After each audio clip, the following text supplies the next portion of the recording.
السلام علیکم، ثانیہ ٹائم میں خوش آمدید۔ میں کافی دنوں بعد ویڈیو اپلوڈ کر رہی ہوں۔ میں میاں چنو تھی تو عید کے دن وہیں گزارے، کافی بزی ڈے تھے تو جس کی وجہ سے ویڈیو بنانا مشکل تھا۔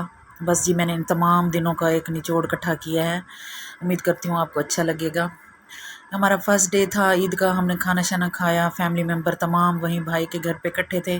یہ ہے جی ہمارا فیملی کا سب سے چھوٹا اور کیوٹ بچہ اسماعیل شاہ، کرولنگ کر رہا ہے، سیکھ رہا ہے ابھی تک چلنا۔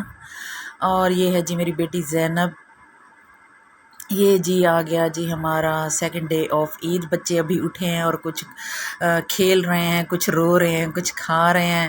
تو بس جی ہمارے فرسٹ 2 ڈیز تو بہت ہی بزی اور مہمانوں میں گزرے، بچوں کے ساتھ گزرے۔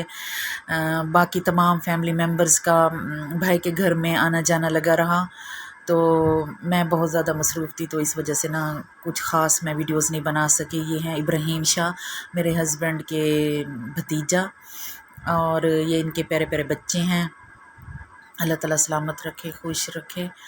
تو جی پھر ہم لوگ کھانا کھا کے پھر ہم لوگ گئے تھے، میرے ہسبینڈ کے کزن ہیں، ساتھ میں ان کا گھر ہے، ادھر گئے۔ یہ ہیں جی میرے ہسبینڈ کے فرسٹ کزن۔ اس کے بعد جی پھر گھر، اور پھر وہی کھانا پینا، پھر بچوں کی فرمائش پیزا، پھر پیزا آیا، پیزا انجوائے کیا، بہت مزہ آیا۔ پھر تھرڈ ڈے آف عید گزرا تو شام میں ہم لوگوں نے جی پلان بنایا، ہم لوگ جاتے ہیں ہیڈ پہ۔ یہ عبدالحکیم کا چوک ہے، اگر کبھی آپ لوگوں کا یہاں سے گزرنا ہو تو یہاں پہ پکوڑے بہت مزے کے ملتے ہیں، لازمی لیجئے گا۔ عبدالحکیم سے 3-4 کلومیٹر کے فاصلے پہ ہے ہیڈ سندھنائی۔ ہم لوگ وہاں گئے تھے، بہت زبردست، اس کا ویو یہاں سے شروع ہوتا ہے، تو بہت زبردست موسم تھا، بہت مزہ آیا، بہت انجوائے کیا۔ تو اوئے ہوئے ہوئے ہوئے ہوئے جی خطرناک ویو، گہرا پانی، اوئے ہوئے مجھے بہت ڈر لگتا ہے پانی سے۔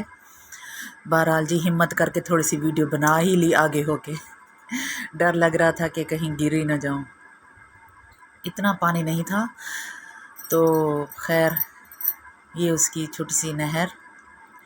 پھر جی ہم نے فالودہ کھایا، بہت ٹھنڈا ٹھنڈا، میٹھا میٹھا، بڑا مزیدار۔ فائنلی ہمارا واپسی کا دن آ گیا، اور جی الحمدللہ ہم بہاولپور پہنچ آئے۔ میری ویڈیو کیسی لگی ہے؟ ویڈیو کو لائک کریں، چینل کو سبسکرائب کریں۔ اللہ حافظ۔